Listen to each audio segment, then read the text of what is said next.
En un lugar de la Mancha de cuyo nombre no quiero acordarme, vivía no hace mucho tiempo un hidalgo de los de lanza en astillero, escudo antiguo, rocín flaco y galgo corredor. En su casa se comía más vaca que carnero, duelos y quebrantos los sábados, lentejas los viernes y algún palomino los domingos. Tenía una ama que pasaba de los 40 años, una sobrina que no llegaba a los 20 y un criado que servía para todo.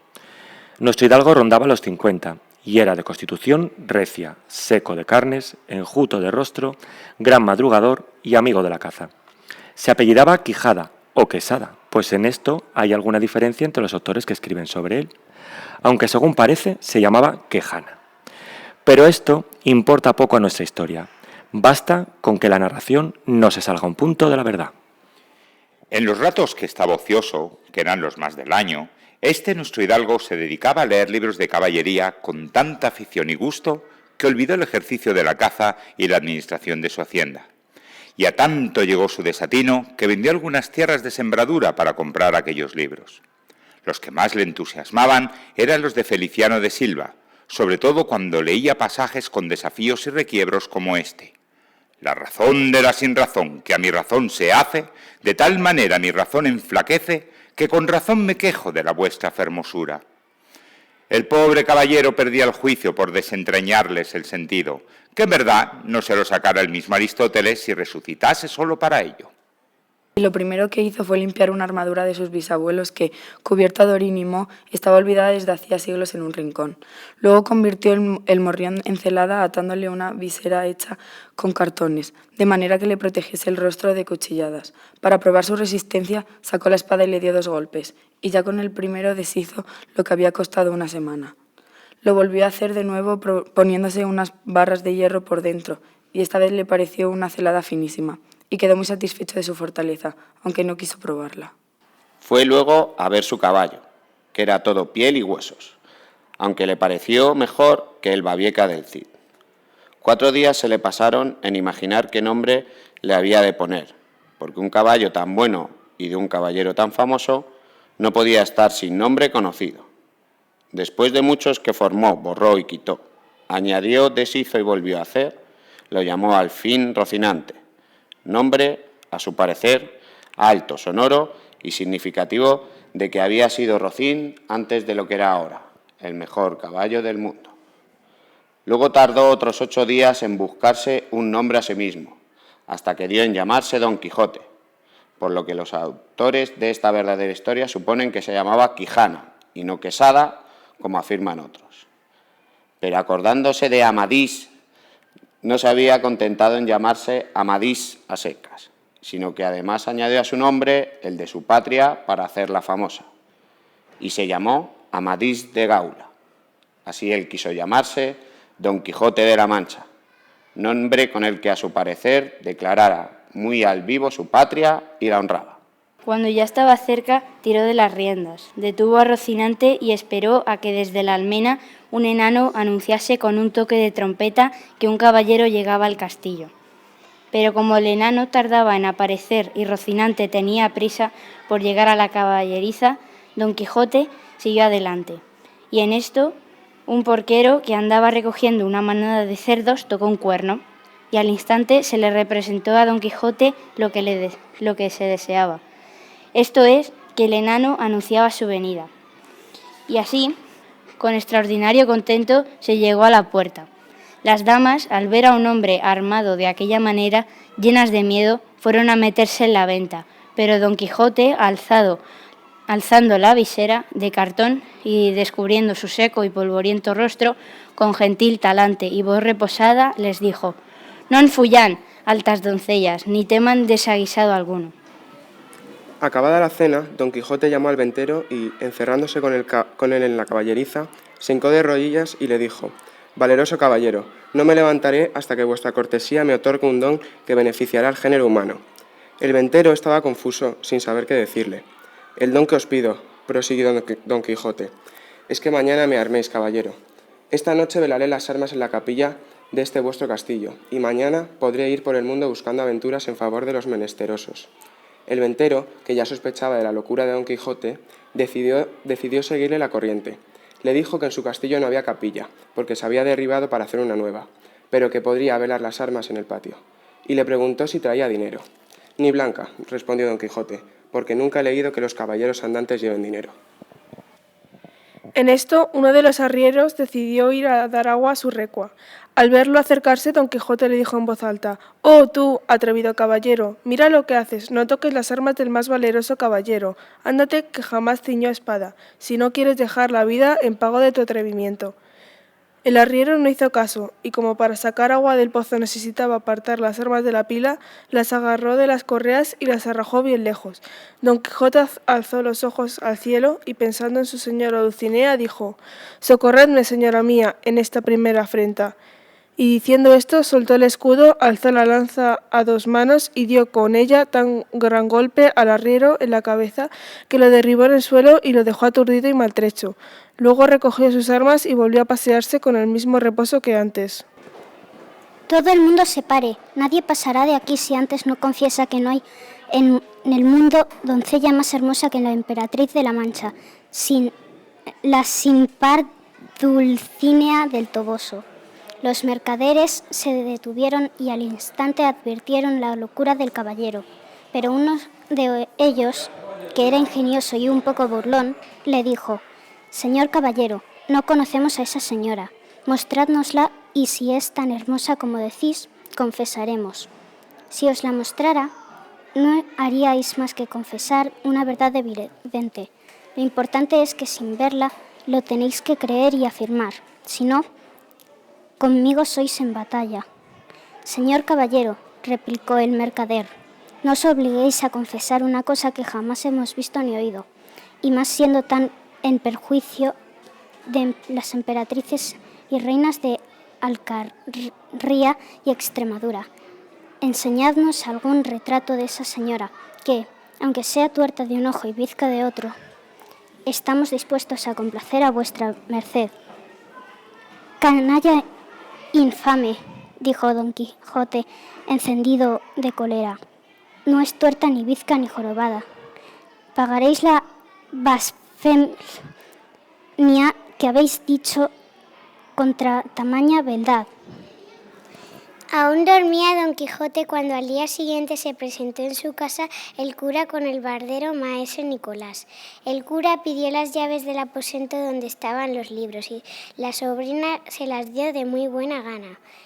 Entraron todos dentro y hallaron más de 100 libros grandes, muy bien encontrados, encuadernados y otros pequeños. El alma se presentó con un cuenco de agua bendita y un hisopo y le dijo al cura: «Rocía este aposento, señor licenciado, no ande por aquí algún encantador de los muchos que tienen estos libros». Se rió el cura y mandó al barbero que le fuese dando los libros uno a uno para ver si se podía salvar alguno del castigo del fuego. «No hay que perdonar ninguno», dijo la sobrina. «Lo mejor es que arrojarlos todos por la ventana, hacer un montón y quemarlos». El primero que maese Nicolás le dio al cura fue Amadís de Gaula, dijo el cura, «y por ello lo debemos condenar al fuego». «No, señor», dijo el barbero, «porque he oído decir que es el mejor y por eso se le debe perdonar». En este tiempo le pidió un labrador vecino suyo, hombre de bien, si ese título le puede dar al que es pobre, pero de muy poca sal en la mollera, que le sirviese de escudero. Lo convenció con la promesa de hacerle gobernador de una ínsula que ganase, y Sancho Panza, que así se llamaba el labrador, dejó a su mujer e hijos para servirle. Don Quijote, vendiendo unas cosas y empeñando otras, reunió unos dineros, se proveyó de camisas, pidió prestada una rodela a un amigo y avisó a Sancho del día y la hora de ponerse en camino. Le encargó que llevase alforjas y él le dijo que también llevaría un asno, pero muy bueno, porque no estaba acostumbrado a andar mucho a pie. Este dio que pensaba un Don Quijote, pero no recordaba ningún escudero montado en un burro, pero al fin decidió que lo cambiaría por el caballo del primer caballero al que derrotase. Ordenó el diablo, que pocas veces duerme, que en aquel valle estuviera paciendo una manada de yeguas de unos arrieros yangüeses. A Rocinante le vino el deseo de refocilarse con las señoras jacas, y en cuanto las olió, Sin pedir licencia a su dueño, tomó un trotecillo brioso y se fue a comunicar su necesidad con ellas. Pero las yeguas tenían más ganas de placer que de otra cosa, y lo recibieron con las herraduras y con los dientes, de tal manera que pronto le rompieron las cinchas y Rocinante quedó sin silla, en pelota. Pero lo que más debió de sentir fue que los arrieros acudieron con estacas a defender a sus yeguas, y tantos palos le dieron que lo derribaron y lo dejaron mal parado en el suelo. Al ver Don Quijote y Sancho la paliza que recibía Rocinante, se acercaron jadeando. «Veo, amigo Sancho», decía Don Quijote, «que estos no son caballeros, sino gente soez y de baja ralea. Ayúdame a vengar la ofensa que le han hecho a Rocinante». «¿Qué venganza hemos de tomar?», respondió Sancho, «si ellos son más de 20 y nosotros solo 2. «Yo valgo por 100», replicó Don Quijote. En esto descubrieron 30 o 40 molinos de viento que hay en el campo de Montiel. «La aventura guía nuestros pasos», dijo Don Quijote a su escudero. «Mira, amigo Sancho Panza, allí hay 30 o más desaforados gigantes, con quienes pienso entablar batalla hasta quitarles la vida». «¿Qué gigantes?», dijo Sancho Panza. «Aquellos que ves allí, de los brazos largos», respondió su amo. «Hay gigantes que lo tienen hasta de 2 leguas». «Mire vuestra merced», respondió Sancho, «que no son gigantes, sino molinos de viento, y lo que parecen brazos son las aspas». «Bien se ve», dijo Don Quijote, «que no sabes nada de aventuras, porque salta a la vista que son gigantes, y si tienes miedo, quítate de allí y ponte en oración, que voy a entrar con ellos en fiera y desigual batalla». Y picó espuelas a Rocinante, sin atender a las voces que Sancho le daba, advirtiéndole de que eran molinos de viento. Pero él iba tan convencido de que eran gigantes que no dejaba de gritar: «Non fullades, cobardes y viles criaturas, que un solo caballero es el que os acomete». Sin fuerzas para arrear a su jumento, Sancho Panza llegó hasta donde estaba su amo. Al ver a su escudero tan marchito y desmayado, le dijo Don Quijote: «Ahora, Sancho bueno, estoy seguro de que el castillo o venta estaban encantados. Digo esto porque solo podían ser fantasmas los que tan atrozmente se han divertido contigo, y porque yo no pude apearme de Rocinante para vengarte de aquellos follones y malandrines. Pues yo digo, señor, que los que me mantearon no eran ni fantasmas ni encantadores, sino hombres de carne y hueso como nosotros. Oí sus nombres cuando me volteaban, y uno se llamaba Pedro, otro Tenorio Hernández, y el ventero Juan Palomeque el zurdo. De todo esto saco en limpio que estas aventuras nos traerán tantas desventuras que no sabremos cuál es nuestro pie derecho. Será más acertado volver a casa, ahora que es tiempo de la siega, y dejarnos de andar de la ceca a la meca». «Qué poco sabes de caballerías, Sancho», contestó Don Quijote. «Calla y ten paciencia, que ya vendrá el día en que veas qué honroso es andar en este ejercicio». «Es posible», dijo Sancho, «pero desde que somos caballeros andantes todo ha sido palos y más palos». Como la mula era asustadiza, se espantó de manera que, alzándose sobre sus patas traseras, dio con su dueño en el suelo. Entonces un mozo comenzó a insultar a gritos a Don Quijote, el cual, ya encolerizado, arremetió lanza en ristre contra uno de los enlutados y dio con él en tierra, y revolviéndose contra los demás, era cosa de ver con qué rapidez los atacaba y desbarataba, pues en aquel instante Rocinante andaba tan ligero y orgulloso que parecía que le habían nacido alas. Todos los encamisados eran gente medrosa y sin armas, así que comenzaron a correr por el campo con las hachas encendidas. Como los enlutados estaban envueltos en sotanas con largos faldones, no se podían mover, de modo que Don Quijote los apaleó a todos, y todos creyeron que aquel no era hombre, sino un diablo del infierno que venía a llevarse el cuerpo muerto en la litera. Todo esto lo miraba Sancho, admirado del atrevimiento de su amo. «Sin duda mi señor es tan valiente y esforzado como dice», se decía. Don Quijote se acercó al primero que había derribado y le puso la punta del lanzón en el rostro. «Ríndete, o eres muerto». «Eres de natural cobarde, Sancho, aunque esta vez quiero seguir tu consejo. Vamos a ocultarnos, pero no digas a nadie que me oculté por miedo, sino por complacer a tus ruegos». «Señor», dijo Sancho, «retirarse no es huir, y de sabios es guardarse hoy para mañana. Así que suba Rocinante si puede, y si no yo le ayudaré, y sígame». Subió Don Quijote sin replicarle más palabra, y se entraron por Sierra Morena. Como de la refriega con los galeotes se había salvado la comida que venía sobre el asno, Sancho calculó que podían esconderse algunos días en aquellas ásperas montañas. Apenas Don Quijote se metió en ellas, se le alegró el corazón porque le parecía un lugar propicio para las aventuras que buscaba. Sancho iba tras su amo, sentado a la mujeriega sobre su jumento, sacando la comida de un costal y embaulándola en su panza.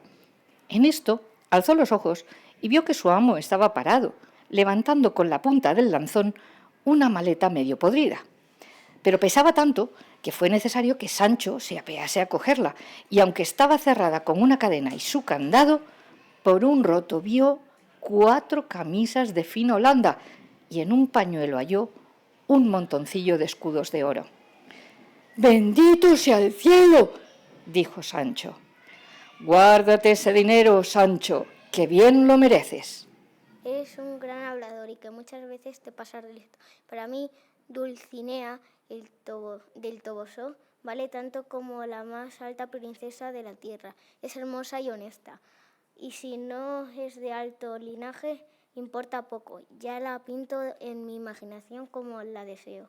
Vuestra merced tiene tanto razón, y yo soy un anso, pero venga la carta. Don Quijote se apartó para escribir. Cuando acabó se la leyó a Sancho, para que aprendiese de memoria por si se perdía el libro en el camino.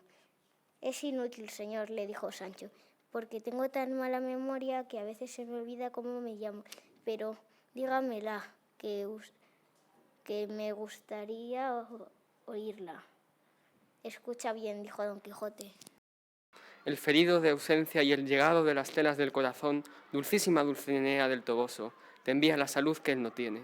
Si tu fermosura me desprecia y si tu valor no es mi pro, mal podré sostenerme en esta pena. Mi buen escudero Sancho te contará, oh bella ingrata, amada enemiga mía, de qué modo quedo, si no quisieras socorrerme, acabaré mi vida. Tuyo y hasta la muerte. El caballero de la triste figura. Dorotea subió a la mula del cura. El barbero se colocó la barba de la cola de buey y Sancho lo siguió a donde estaba Don Quijote. A eso de 3/4 de legua lo descubrieron entre unas intrincadas peñas, vestido aunque no armado. El cura y Cardenio se ocultaron tras unas zarzas y Dorotea se apeó con la ayuda de su escudero.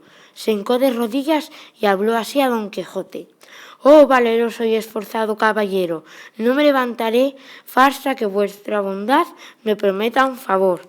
No os responderé palabra, hermosa señora», dijo Don Quijote, «hasta que os levantéis de tierra». «No me levantaré, señor», respondió afligida la doncella, «si primero no me otorgáis el don que pido». «Yo vos lo concedo», respondió Don Quijote, «si no hace daño a mi rey, a mi patria y a la que tiene la llave de mi corazón».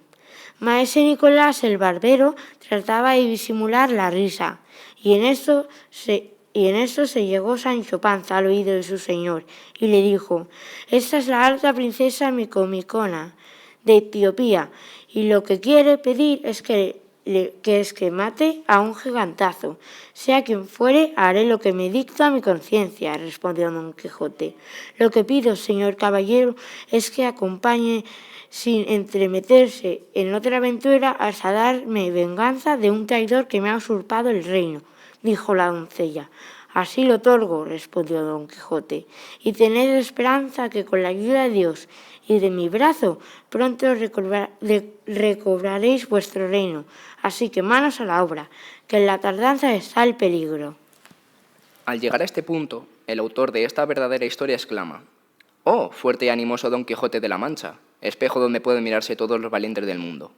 ¿Con qué palabras contaré esta tan espantosa hazaña para hacerla creíble a los fieles venideros?». Y luego agrega que, cuando el leonero advirtió que no tenía más remedio que soltar al león macho para no encolerizar a Don Quijote, abrió de par en par la primera jaula, y lo primero que hizo el león, de grandeza extraordinaria y de espantable catadura, fue revolverse, tender la garra y desperezarse. Luego abrió la boca, bostezó muy despacio y sacó casi 2 palmos de lengua con los que se desempolvó los ojos y se lavó el rostro. Hecho esto, asomó la cabeza fuera de la jaula y miró a todas partes con unos ojos hechos de brasas que ponían espanto a la misma temeridad. Solo Don Quijote lo miraba atentamente, deseando que saltase ya del carro para despedazarlo con las manos. Pero el generoso león, no haciendo caso de niñerías ni de bravatas, después de haber mirado a una y otra parte, volvió las espaldas y enseñó sus traseras partes a Don Quijote, y con gran parsimonia entró de nuevo en la jaula. Visto lo cual, Don Quijote mandó al leonero que le diese de palos y lo irritase para echarlo fuera. «Eso no», respondió el leonero, «porque si lo hago, yo seré el primero al que haga pedazos. El león tiene abierta la puerta. En su mano está salir o no salir. Dejadlo ya, que la grandeza del corazón de vuestra merced ya está bien declarada». «Eso es verdad», dijo Don Quijote. «Cierra, amigo, la puerta, y proclama por donde vayas lo que has visto. Que tú abriste al león, yo lo espeté, él no salió, lo volví a esperar. No volvía a no salir y se volvió a acostar». En estas y otras gustosas pláticas se les pasó aquel día, y al siguiente compraron 100 brazas de soga para que Don Quijote pudiera descolgarse en las profundidades de la cueva de Montesinos, a donde llegaron a eso de las 2 de la tarde. El humanista y Sancho lo ataron fortísimamente con las sogas, y mientras lo fajaban, Sancho le dijo a su amo: «Mira lo que hace, señor mío, y no se sepulta en vida». «Ate y calla, Sancho amigo», respondió Don Quijote, «que esta empresa para mí estaba guardada». Una vez atado, Don Quijote se hincó de rodillas, hizo una oración en voz baja al cielo y luego dijo en voz alta: «Oh, sin par Dulcinea del Toboso, no me niegues tu amparo, ahora que voy a despeñarme y hundirme en el abismo para que el mundo sepa que no hay imposible que yo no acometa». Y, en diciendo esto, puso mano a la espada y comenzó a cortar las zarzas y maleza que llenaban la boca de la sima. Al ruido salieron de golpe infinidad de cuervos y grajos, tan pesados y con tanta prisa que dieron con Don Quijote en el suelo. Y, si él hubiese sido tan agorero como católico cristiano, lo habría tenido por mala señal y no se habría encerrado en lugar semejante. Pero cuando vio que ya no salían más cuervos ni murciélagos, se metió, colgado de la cuerda, en la caverna espantosa. Y luego prosigue la historia diciendo que Sancho llegó con todo su acompañamiento a una villa de unos 1000 vecinos, a la que llamaban la Ínsula Barataria, tal vez por el barato con que se le había dado el gobierno al nuevo gobernador. Al llegar a las puertas de la muralla, salieron los regidores a recibirle, tocaron las campanas y todos los vecinos dieron muestras de general alegría. El traje, las barbas, la gordura y la pequeñez del nuevo gobernador tenía admirada a la gente que no estaba al tanto de la burla. Con mucha pompa, llevaron a Sancho a la iglesia mayor a dar gracias a Dios, y con unas ridículas ceremonias le entregaron las llaves del pueblo y le admitieron por gobernador perpetuo. De la iglesia lo llevaron al juzgado y lo sentaron en la silla de juez, y el mayordomo del duque le dijo: «Es costumbre antigua en esta fabulosa ínsula que el nuevo gobernador responda a una pregunta dificultosa, de cuya respuesta el pueblo juzga su ingenio y así se alegra o se entristece con su venida». Entretanto, Sancho miraba unas letras grandes que estaban en la pared de enfrente, y, como no sabía leer, preguntó qué eran aquellas pinturas. «Señor, allí está escrito: hoy, a tantos de tal mes y de tal año, tomó posesión de esta ínsula don Sancho Panza, que muchos años la goce». «¿Y a quién llaman don Sancho Panza?». «A vuestra señoría», respondió el mayordomo. «Pues advertid, hermano, que ni yo tengo don, ni lo ha tenido en todo mi linaje. Sancho Panza me llaman a secas, y Sancho se llamó mi padre, y Sancho mi abuelo, y todos fueron panzas, sin dones ni donas. Pero basta. Adelante con su pregunta, señor mayordomo». Quedó como un galápago encerrado y cubierto con sus conchas, pero aquella gente burlona no se apiadó de él, sino que todos siguieron gritando «¡Alarma! ¡Alarma!» y pasaron por encima del pobre Sancho, dándole infinitivas cuchilladas sobre los escudos, que si no se hubiera encogido, metiendo la cabeza dentro de ellos, lo habría pasado muy mal. Unos tropezaban con él, otros lo pisaban, y uno se subió en el caparazón como una torre vigía, y desde allí empezó a gritar: «¡Cierren aquella puerta! Retiren aquellas escalas, traigan calderas de aceite ardiendo, levanten barricadas en las calles». El pobre Sancho sudaba y trasudaba mientras le rogaba a Dios que lo sacase de aquel peligro, y al fin, cuando menos se lo esperaba, se oyó decir: «¡Victoria, victoria! Los enemigos se han vencido. Ea, señor gobernador, levántese y venga a repartir el botín». 3 días y 3 noches estuvo Don Quijote con Roque, y si estuviera con él 300 años no le faltaría que mirar y admirar de su modo de vida, porque amanecían aquí y comían allá. Unas veces huían sin saber de quién y otras esperaban sin saber a quién. Dormían en pie e interrumpían centinelas y mantener los arcabuces listos para disparar. Roque pasaba las noches apartado de los suyos porque no se fiaba de ninguno, pues los muchos bandos que el virrey de Barcelona había echado sobre su vida le hacían por temer que alguno de los suyos lo matase o le entregase a la justicia. Vida, por cierto, miserable y enfadosa. En fin, por caminos desusados, por atajos y sendas encubiertas, el bandido Roque Guinart, con 6 de sus escuadros, escoltó a Don Quijote y a Sancho hasta Barcelona, a cuya playa llegaron la noche víspera de San Juan. Allí Roque los dejó y se despidió con 1000 ofrecimientos, sin bajar del caballo. Don Quijote se quedó esperando el día, y cuando comenzó a descubrirse por los balcones del oriente la blanca aurora, empezó a salir de la ciudad un gran son de chirimías, tambores y cascabeles. Entonces tendieron Don Quijote y Sancho la vista por todas partes y vieron por primera vez el mar, que les pareció mucho más espacioso que las lagunas de Ruida. Las galeras de la playa, llenas de banderas, empezaron a moverse por las sosegadas aguas al tiempo que infinitos caballeros salían de la ciudad sobre hermosos caballos y con vistosas ropas. Los soldados de las galeras disparaban los cañones cuyo espantoso estruendo rompía los vientos y les respondían desde las murallas de la ciudad. El escribano dijo que nunca había leído de ningún caballero andante que hubiese muerto en su lecho, con tanto sosiego y tan cristiano como Don Quijote. El cura pidió al escribano que diese testimonio de que Alonso Quijano el Bueno, conocido como Don Quijote de la Mancha, había muerto de muerte natural, pues quería evitar que algún autor que no fuese Cide Hamete lo resucitase y escribiese inacabables historias de sus hazañas. Y este fin tuvo el ingenioso hidalgo de la Mancha, cuyo pueblo no quiso decir Cide Hamete para que todas las villas y lugares de la Mancha se lo disputasen. Se dejan poner aquí los llantos de Sancho, la sobrina y el ama de Don Quijote. Sansón Carrasco puso un epitafio en su sepultura en el que loaba la valentía del hidalgo que había muerto cuerdo después de vivir loco. Y el prudentísimo Cide Hamete dijo a su pluma: «Aquí quedarás colgada de este gancho, porque solo para ti nació Don Quijote y tú para él.